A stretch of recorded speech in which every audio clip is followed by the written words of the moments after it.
नमस्कार, हिमाचल बुलेटिन में आपका स्वागत है। पेश है आज के समाचार। मुख्यमंत्री श्री जयराम ठाकुर ने आज शिमला के पीटरहॉफ में बजट 2022-23 पर आयोजित वर्चुअल जनसंवाद कार्यक्रम को संबोधित करते हुए कहा कि इस वर्ष का बजट प्रदेश के समग्र एवं समावेशी विकास पर केंद्रित है और इसमें प्रदेश में कार्यान्वित की जा रही योजनाओं में आवश्यकता आधारित सुधार तथा अनेक योजनाओं के आकार में वृद्धि को भी ध्यान में रखा गया है। मुख्यमंत्री ने कहा कि वर्तमान प्रदेश सरकार का सबसे पहला निर्णय वृद्धजनों के कल्याण तथा अन्य निर्णय निराश्रित पशुओं को उचित आश्रय सुनिश्चित करवाने पर लक्षित था। उन्होंने कहा कि गौ अभ्यारण्यों तथा गौ सदनों में प्रत्येक पशु के लिए 500 रुपये प्रति माह प्रदान किए जा रहे थे, जिसे वर्ष 2022-23 के बजट में बढ़ाकर 700 रुपये प्रति माह प्रति पशु किया गया है। श्री जयराम ठाकुर ने कहा कि वर्तमान प्रदेश सरकार का 2 वर्षों से अधिक का कार्यकाल कोरोना महामारी से प्रभावित रहा है।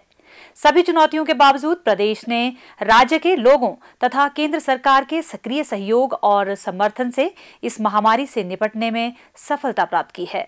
मुख्यमंत्री ने कहा, शायद संभवतः पहली बार ये हिमाचल के इतिहास में ये हो रहा है कि बजट प्रस्तुत होने के पश्चात सीधा लोगों के बीच में अपनी बात कहने का अवसर इस प्रकार से प्रस्तुत हुआ। सबसे पहले तो मैं आप सभी का आभार व्यक्त करता हूं कि आप सबके आशीर्वाद से हिमाचल प्रदेश में भारतीय जनता पार्टी की सरकार का ये 5वां वर्ष बजट जो है वो प्रस्तुत करने का सौभाग्य मुझे प्राप्त हुआ। और इन 5 वर्ष बजट के लिए मुझे लगता है कि हमारी बात अधूरी रहेगी कि जिस प्रकार से हमको केंद्र से आदरणीय प्रधानमंत्री नरेंद्र भाई मोदी जी का आशीर्वाद प्राप्त हुआ, उसको हम कभी भूल नहीं सकते। छोटा प्रदेश, लेकिन समस्याएं बड़ी थी। जहां मदद के लिए बोला वहां मदद, जिस विकास कार्य को गति देने के लिए हमको कठिनाई आ रही थी, सहयोग मांगा, सहयोग मिला। और इसलिए आज के इस कार्यक्रम के माध्यम से मैं हिमाचल प्रदेश के सभी जनता की ओर से, देवभूमि हिमाचल प्रदेश की समस्त जनता की ओर से आदरणीय प्रधानमंत्री का अभिनंदन करता हूं, उनका आभार व्यक्त करता हूं। मित्रों, ये 5 बजट हमारी बहुत अलग परिस्थितियों के दौर में से रहे हैं।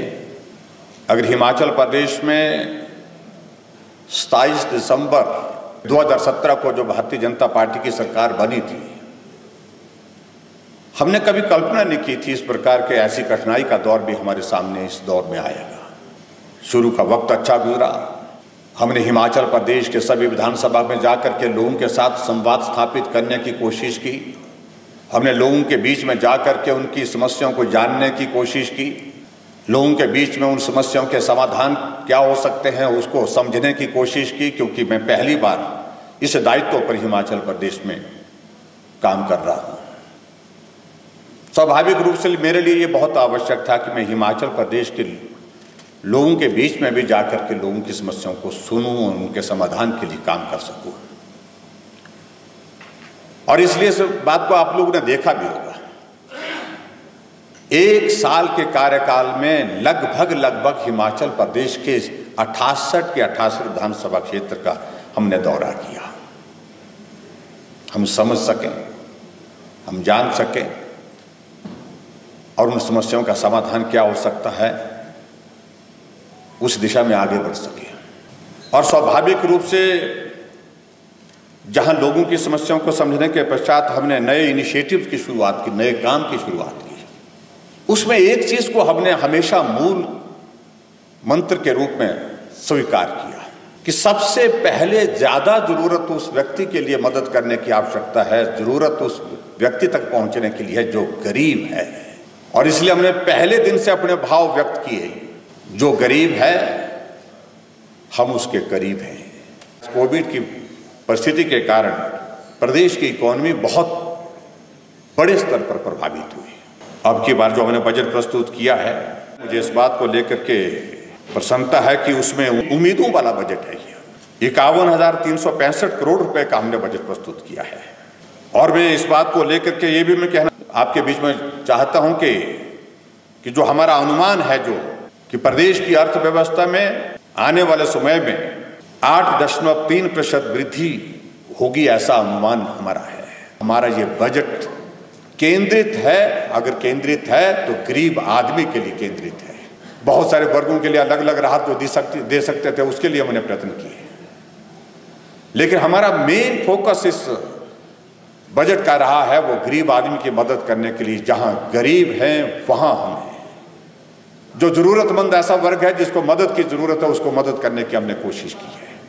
और मुझे पूरा भरोसा है, पूरा विश्वास है, इस बजट के माध्यम से जो भी नए इनिशिएटिव्स हमने शुरू किए हैं, जो नए बजट में जो प्रावधान किए हैं, उसका लाभ हिमाचल प्रदेश की जनता तक पहुंचाने में आप सबका एक बहुत महत्वपूर्ण योगदान रहेगा।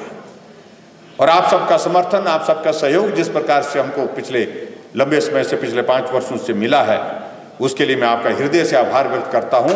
और इस क्रम को हम आगे भी आने वाले समय में भी हमको बनाए रखेंगे। गरीब आदमी के लिए मदद का रास्ता हमेशा के लिए बना रहे, उसके लिए आवश्यकता है हम आप सबका सहयोग लेकर के, आप सबका आशीर्वाद लेकर के, आप सबका समर्थन और सहयोग लेकर के इस काम को और तेजी के साथ आगे बढ़ाते रहें, ऐसा मुझे पूरा विश्वास है। आज के इस कार्यक्रम में आप सब बड़ी संख्या में जुड़े, आप सबका आभार व्यक्त करता हूं। और मैं आप सबसे यही निवेदन करना चाहता हूं, जो बजट की जो हमारी हाईलाइट्स हैं, जो मेन जो बिंदु हैं, प्रमुख बिंदु हैं, उनको आम जन तक पहुंचाने के लिए आप सब भी बहुत महत्वपूर्ण भूमिका निभा सकते हैं। आप सब के लिए ये बजट समर्पित है और भी बेहतर चीजें जो करने की आने वाले समय में होंगी वो भी हम करते रहेंगे। मुख्यमंत्री ने कहा कि पिछली प्रदेश सरकार के कार्यकाल के दौरान 28,000 करोड़ रुपए से अधिक का ऋण लिया गया। महामारी के बावजूद वर्तमान प्रदेश सरकार द्वारा लिया गया ऋण पिछली सरकार की तुलना में काफी कम है। श्री जयराम ठाकुर ने कहा कि इस बार के बजट में वृद्धावस्था पेंशन की आयु सीमा को कम करते हुए सभी के लिए बिना किसी आय सीमा के 60 वर्ष करने की घोषणा की है। उन्होंने कहा कि सामाजिक सुरक्षा पेंशन के जो लाभार्थी वर्तमान में 850 रुपए प्रतिमाह की पेंशन प्राप्त कर रहे थे, उन्हें अब 1,000 रुपए प्रतिमाह की पेंशन प्राप्त करने वाले लाभार्थियों को 1,500 रुपए प्रतिमाह तथा 1,500 रुपए प्रतिमाह प्राप्त कर रहे पेंशनरों को 1,700 रुपए प्रतिमाह प्रदान किए जाएंगे। उन्होंने कहा कि 60 से 65 वर्ष आयु वर्ग की महिलाएं भी बिना किसी आय सीमा के वृद्धावस्था पेंशन के लिए पात्र होंगी। उन्होंने कहा कि अब 7,50,000 लाभार्थियों को वृद्धावस्था पेंशन योजना का लाभ मिलेगा तथा इस पर कुल 1,300 करोड़ रुपए व्यय किए जाएंगे। उन्होंने कहा कि यह प्रथम अवसर है जब अन्य बजट दस्तावेजों के साथ जेंडर बजट स्टेटमेंट भी प्रस्तुत की गई। मुख्यमंत्री ने कहा कि आंगनबाड़ी कार्यकर्ताओं, आंगनबाड़ी सहायिकाओं और आशा कार्यकर्ताओं के मासिक मानदेय में भारी बढ़ोतरी की गई है। सिलाई अध्यापिकाओं, मिड डे मील कार्यकर्ताओं, जलवाहक शिक्षा विभाग, जलरक्षक, बहुउद्देश्य कार्यकर्ताओं, पैराफिटर तथा पंप ऑपरेटरों के मानदेय में भी बढ़ोतरी की है। उन्होंने कहा कि आंगनवाड़ी कार्यकर्ताओं को प्रतिमाह 9,000 रुपए, मिनी आंगनवाड़ी कार्यकर्ताओं को 6,000 रुपए, आंगनवाड़ी सहायिकाओं को 4,600 रुपए, आशा कार्यकर्ताओं को 4,700 रुपए, सिलाई अध्यापिकाओं को 7,850 रुपए, मिड डे मील कार्यकर्ताओं को 3,400 रुपए, शिक्षा विभाग के जलवाहक को 3,800 रुपए, जल रक्षक को 4,400 रुपए, जल शक्ति विभाग के बहुउद्देश्य कार्यकर्ताओं को 3,800 रुपए तथा पैराफिटर व पंप ऑपरेटरों को 5,400 रुपए मानदेय प्रदान किया जाएगा। उन्होंने कहा कि दिहाड़ीदारों की दिहाड़ी 50 रुपए बढ़ाकर इसे 350 रुपए प्रतिदिन किया गया है। प्रत्येक आउटसोर्स कर्मचारी को भी न्यूनतम 10,500 रुपए प्रतिमाह प्रदान किए जाएंगे। इसके अतिरिक्त शहरी स्थानीय निकायों तथा पंचायती राज संस्थाओं के प्रतिनिधियों के मानदेय में भी बढ़ोतरी की गई है। श्री जयराम ठाकुर ने कहा कि मुख्यमंत्री गृहिणी सुविधा योजना तथा प्रधानमंत्री उज्ज्वला योजना के तहत एक अतिरिक्त निःशुल्क सिलेंडर प्रदान किया जाएगा, जिस पर 50 करोड़ रुपए की राशि व्यय की जाएगी। उन्होंने कहा कि मुख्यमंत्री हिमकेयर योजना के तहत अब पंजीकरण वर्ष भर किया जाएगा तथा इसका नवीनीकरण 3 वर्ष की अवधि के उपरांत होगा। उन्होंने कहा कि प्रदेश में पहले केवल 2 ऑक्सीजन संयंत्र थे, जबकि आज राज्य में 48 पीएसए ऑक्सीजन संयंत्र है। मुख्यमंत्री ने कहा कि प्रदेश सरकार ने 60 यूनिट तक बिजली की खपत पर जीरो बिलिंग करने का निर्णय लिया है, जिससे लगभग 4,50,000 उपभोक्ता लाभान्वित होंगे। उन्होंने कहा कि किफायती बिजली 1 रुपए प्रति यूनिट की उपदान दर पर उपलब्ध करवाई जाएगी, जिससे 61 से 125 यूनिट तक की खपत करने वाले 7 लाख से अधिक उपभोक्ताओं को लाभ मिलेगा। किसानों के लिए बिजली की दर 30 पैसे प्रति यूनिट होगी। मुख्यमंत्री श्री जयराम ठाकुर ने डेंटिस्ट डे के अवसर पर आज शिमला के ओक ओवर से मोबाइल डेंटल वैन को हरी झंडी दिखाकर रवाना किया। मुख्यमंत्री ने कहा कि 34,53,000 रुपए की लागत की यह डेंटल वैन पाठशालाओं तथा प्रदेश के दूरदराज क्षेत्रों में दंत चिकित्सा शिविरों का आयोजन करने में सहायक सिद्ध होगी। उन्होंने कहा कि यह डेंटल वैन दिव्यांगजनों को चिकित्सा प्रदान करने में भी सहायक सिद्ध होगी, जो चिकित्सा के लिए अस्पताल नहीं जा सकते। श्री जयराम ठाकुर ने कहा कि इस वैन में scalar, light cure, compressor section आदि से युक्त पूर्ण रूप से स्वचालित कुर्सी के साथ साथ एक्सरे सुविधा, जनरेटर, जल भंडारण टैंक, जन संबोधन सेवा, वातानुकूलन इत्यादि की सुविधा भी है। मोबाइल डेंटल वैन में दांत निकालने, फिलिंग, स्केलिंग, एक्सरे, रोग निदान व उपचार, दर्द निवारण की सुविधा प्रदान करने के साथ ही रोगियों को जागरूक एवं प्रोत्साहित भी किया जाएगा। मुख्यमंत्री ने कहा, समाज में अवेयरनेस की दृष्टि से आज की तारीख में भी हम अनुभव कर रहे हैं कि और ज़्यादा अवेयरनेस अभी तक जो है डेंटल हाइजीन के साथ साथ में हम दांत को अच्छी तरह से सुरक्षित लंबे समय तक रख सकते हैं, जीवन भर रख सकते हैं।